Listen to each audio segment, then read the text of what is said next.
The lesson from the first book of Samuel. Now the boy Samuel was ministering to the Lord under Eli. The word of the Lord was rare in those days. Visions were not widespread.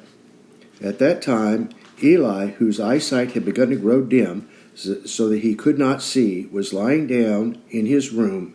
The lamp of God had not yet gone out, and Samuel was lying down in the temple of the Lord, where the ark of God was.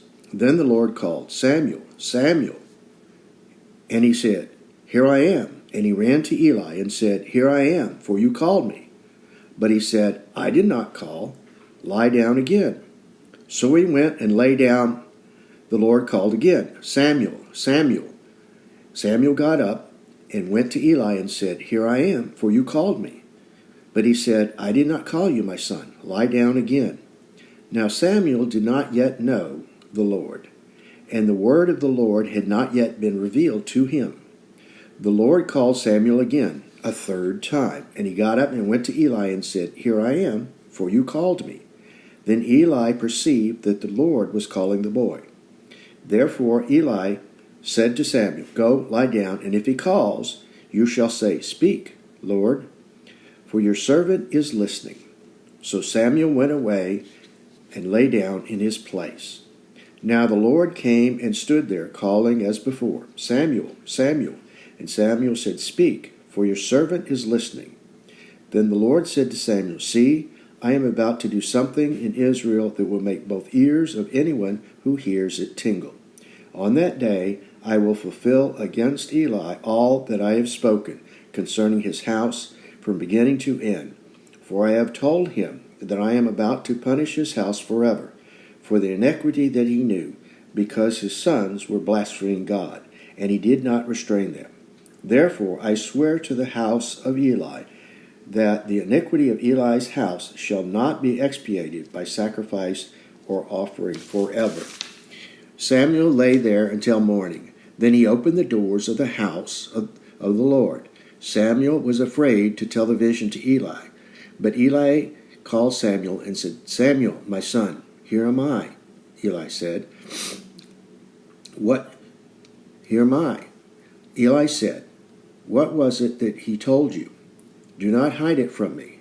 May God do so to you and more also, if you hide anything from me of all that he told you." So Samuel told him everything. He hid nothing from him. Then he said, "It is the Lord. Let him do whatever he deems good to him." As Samuel grew up, the Lord was with him and let none of his words fall to the ground. And all Israel, from Dan to Beersheba, knew that Samuel was a trustworthy prophet of God. A reading from Psalm 139, verses 1 through 5 and 12 through 17. Lord, you have searched me out and know me. You know my sitting down and my rising up. You discern my thoughts from afar. You trace my journey and my resting places, and are acquainted with all my ways. Indeed, there is not a word on my lips, but you, O Lord, know it altogether. You press upon me behind and before, and you lay your hand on me. Such knowledge is too wonderful for me. It is so high that I cannot attain it. For you yourself created my innermost parts. You knit me together in my mother's womb. I will thank you because I am marvelously made. Your works are wondrous, and I know it well. My body was not hidden from you, while I was being made in secret and woven in the depths of the earth. Your eyes held my limbs, yet unfinished in the womb. All of them were written in your book. They were fashioned day by day, when as yet there was none of them. How deep I find your thoughts, O God! How great is the sum of them! If I were to count them, they would be more in number than the sand. To count them all, my lifespan would need to be like yours. The lesson from the book of Deuteronomy. Observe the Sabbath day and keep it holy, as the Lord your God commanded you. 6 days you shall labor and do all your work, but the seventh day is a Sabbath. To the Lord our God you shall not do any work, you or your son or daughter, or your male or female slave, you or your ox or your donkey, or any of your livestock, or the resident alien in your towns, so that your male and female slave may rest as well as you. Remember that you were a slave in the land of Egypt, and the Lord your God brought you out from there with a mighty hand and an outstretched arm. Therefore the Lord your God commanded you to keep the Sabbath day. A reading from Psalm 81, verses 1 through 10. Sing with joy to God our strength, and raise a loud shout to the God of Jacob. Raise a song and sound tremble, the merry harp and the lyre. Blow the ram's horn at the new moon, and at the full moon, the day of our feast. For this is a statute of Israel, a law of the God of Jacob. He laid it as a solemn charge upon Joseph when he came out of the land of Egypt. I heard an unfamiliar voice saying, I eased his shoulders from the burden. His hands were set free from bearing the load. You called on me in trouble, and I saved you. I answered you from the secret place of thunder and tested you at the waters of Meribah. Hear, O my people, and I will admonish you. O Israel, if you would but listen to me. There shall be no strange god among you. You shall not worship a foreign god.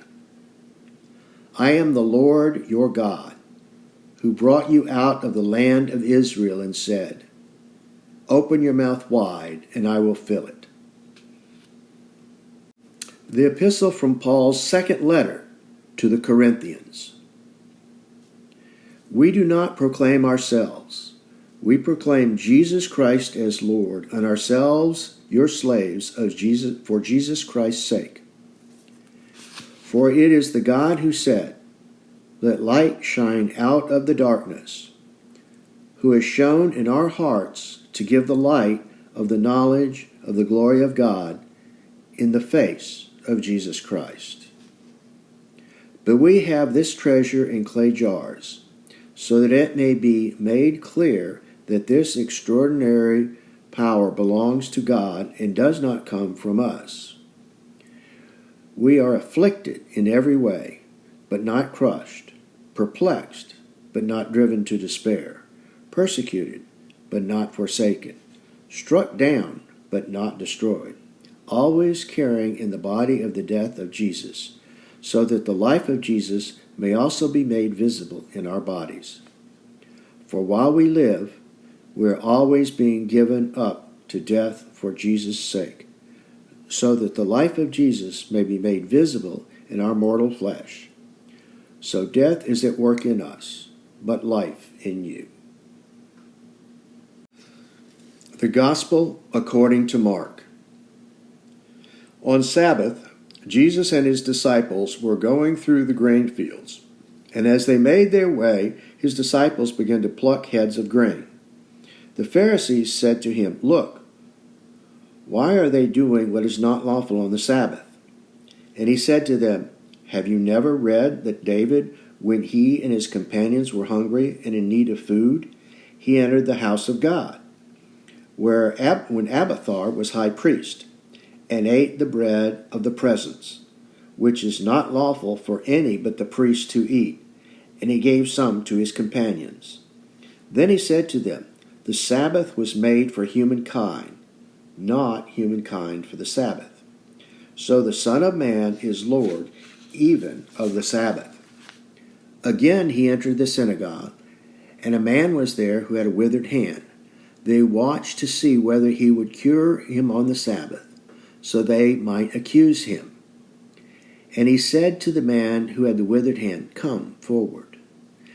Then he said to them, is it lawful to do good or to do harm on the Sabbath, to save a life or to kill it? But they were silent. He looked around at them with anger, and was grieved at their hard-heartedness, and said to the man, stretch out your hand. He stretched it out, and his hand was restored. The Pharisees went out and immediately conspired with Herodians against him, how to destroy him.